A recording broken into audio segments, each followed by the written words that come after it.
গতকাল আমি বেশ কিছু মাল নিয়ে শিয়ালদা থেকে ভেন্ডার চেপেছিলাম এবং আমি যাচ্ছিলাম গেদে লোকাল দিয়ে কল্যাণী পাশে মদনপুর। নৈহাটি যাওয়ার পরে তখন দেখি ভেন্ডারে, যদিও ভেন্ডার বেশি লোক ছিল না, একটা লোক আমার দিকে তাকাচ্ছে বারবার, কিন্তু তার পোশাক আশাক দেখে মনে হচ্ছিল সে মানে এমনি অন্যরকম, ভেন্ডার মাল নিয়ে যাওয়ার মতো কেউ নয়।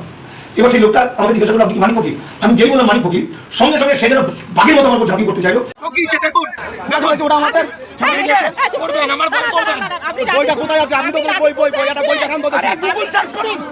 আপনি লাঠি তুলতে আসছিলেন কোথায়? ওনাকে মারতে? আরে সরেন তো আপনি। না না, আপনি মারতে আসছিলেন। আপনার শুভেন্দু অধিকারী বলছেন আইনে শাসন চলছে, আপনি ট্রেনের উপর অরাজকতা করছেন। আপনি ট্রেনে অরাজকতা, আপনি কাউকে জিজ্ঞাসা করুন আমার কথা। আপনি ট্রেনের উপর অরাজকতা কি বই নাম কি বলেন?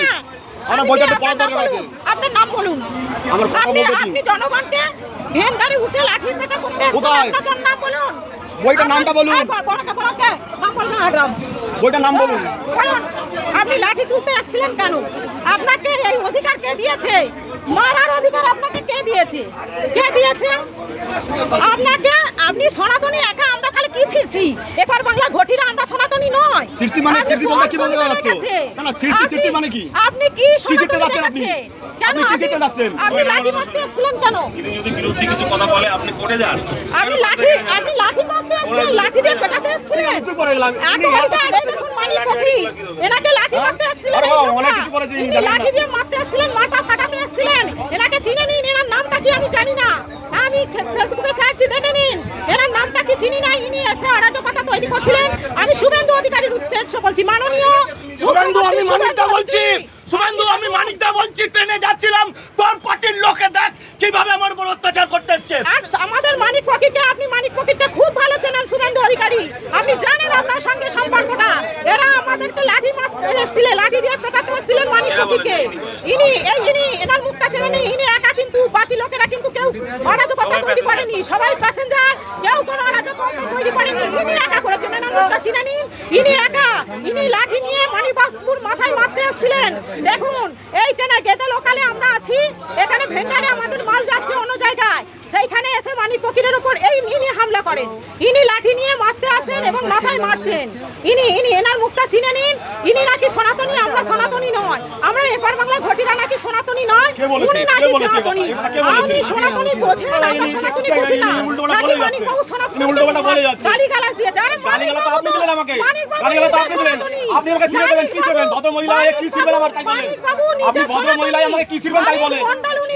ওনার আসল পরিচয় জানেন? উনি এখানকার হিন্দু ঘটি।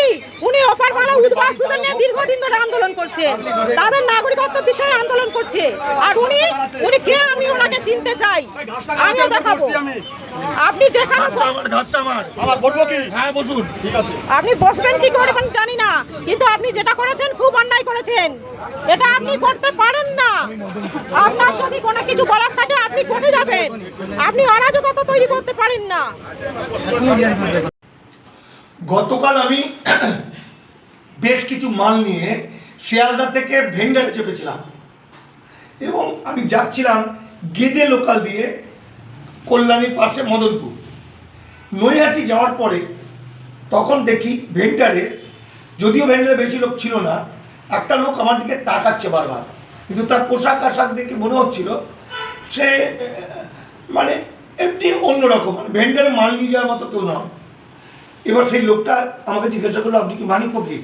আমি যেই বললাম মানিক ফকির, সঙ্গে সঙ্গে সে যেন বাঘের মতো আমার উপর ঝাঁপিয়ে পড়তে চাইলো, খেস্তি খামারি করলো এবং আমার ভিডিও, মোবাইলের ভিতর থেকে আমার ভিডিওগুলো বের করে বিভিন্ন লোককে কনভিন্স করতে লাগলো যে এই লোকটা, এ মানিক ফকির, এ ভয়ঙ্কর বদমাইশ, এ সনাতন বিরোধী, এ সনাতনী বিরোধী, এ মুখ্যমন্ত্রীকে গালাগালি দিয়েছে, এ আমরা, এবং ভদ্রলোক নিজেকে বিজেপি কর্মী এই পরিচয় দিয়ে, এবং সে বলছে আমরা বাংলাদেশ থেকে এসেছি, আমরা বাংলাদেশ থেকে এসেছি, আমাদের নাগরিকত্ব দিতে দিচ্ছে না মানিক ফকির, এই লোকটা সেই লোকটা, এই শয়তান, একে মারুন, এই বলে বেশ কিছু লোককে কনভিন্স করে ফেলে। তারা সবাই মিলে আমার উপর রেগে যায় এবং এদের, আমি ভাবছি যে এরা কি আমাকে ঠেলে ফেলে দেবে। তো এই সময় ওখানে একটা লাঠি ছিল একটা লোকের হাতে, সেই লাঠি নিয়ে আমাকে মারার চেষ্টা করে। তখন আমি ফোন করি মহিলা কামরায়, আমাদের সংগঠনের নেত্রী শিখা মণ্ডল ছিলেন।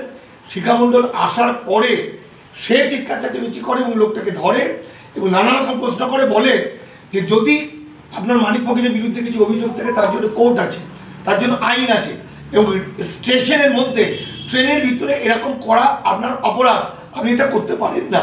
যদিও কিছু লোক সেই সময় শিখামণ্ডল বা আমাদের পক্ষে হয়ে যায়, কিন্তু ঘটনা হচ্ছে ওখানে একটা বড় ঘটনা ওরা ঘটাতে পারত, খুন করতে পারতো, ট্রেন থেকে ফেলে দিতে পারত।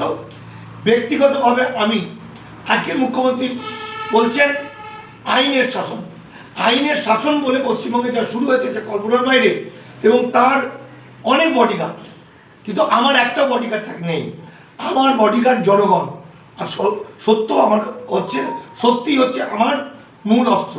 ফলত উদ্বাস্তুদের নিঃশর্ত নাগরিকত্বের জন্য দীর্ঘদিন ধরে দামাল বাংলামান আমাদের সংগঠন লড়াই করছে। আজ পর্যন্ত যারা ভারতবর্ষে বসবাস করছে, তাদের যাদের হয়ে লড়াই করছে, তারা আমাদের মারতে আসছে, খুন করতে চাইছে। এই মূর্খগুলো, এই যদিও এদের মধ্যে কিছু লোক আছে আমাদের সঙ্গে আন্দোলন করে, ভালো লোক, তবু আমি বলছি, ওপার বাংলায় এই শয়তানের দল জ্বালিয়েছে মুসলমানদের, ওপারে বাংলাদেশে, ওখানে চুরি দাড়ি ছিনতাই করে এপারে লুকিয়ে ভারতে ঢুকে এপারের আমাদেরকে খুন করতে চাইছে। পাচার চামড়া আমরা তুলে দেবো। বাড়াবাড়ি করলে এখন আর দিন পাল্টে গেছে, এখন বিজেপি ওদের পাশে থাকবে না, এখন আইন ওদের বিরুদ্ধে, পুলিশ ওদের বিরুদ্ধে, মুখ্যমন্ত্রী ওদের বিরুদ্ধে, ফল সিএর নাম করে ওদের ডিপোর্ট করার চেষ্টা করছে। ফলে এখনো যদি এই শয়তানগুলো সংযত না হয়, আগামী দিন কিন্তু বিভৎস মার খাবে। আমরা মারতে মারতে ওদেরকে বাংলাদেশ পাঠাবো, কিংবা আমরা প্রতিটি থানায় ওদের নামে কমপ্লেন করব। থানায় কমপ্লেন করলে 14 ফরেনার্স অ্যাক্ট বা ফরেনার্স অ্যাক্টের 9 ধারায় বাড়ি ঘর জমি জায়গা সব চলে যাবে। তাই বলছি, সাবধান হয়ে যাও ভাই, সাবধান হয়ে যাও, বাড়াবাড়ি করো, বাড়াবাড়ি বন্ধ করো। আর নিজেদের বিজেপির পরিচয় দিয়ে মনে করো না বিজেপি তোমাদের সাহায্য করবে। তোমরা সমাজের চোখে ঘৃণ্য, নির্লজ্জ, শয়তানের দল হয়ে গেছে। এখন তোমাদের ছাউন্ডা গুটিয়ে দেবে পাবলিক। যেভাবে বাংলাকে এবং বাঙালিকে ধ্বংস করতে চেয়েছো, তোমরা পরিকল্পনা করছো, তার দিন আর বেশি নয়।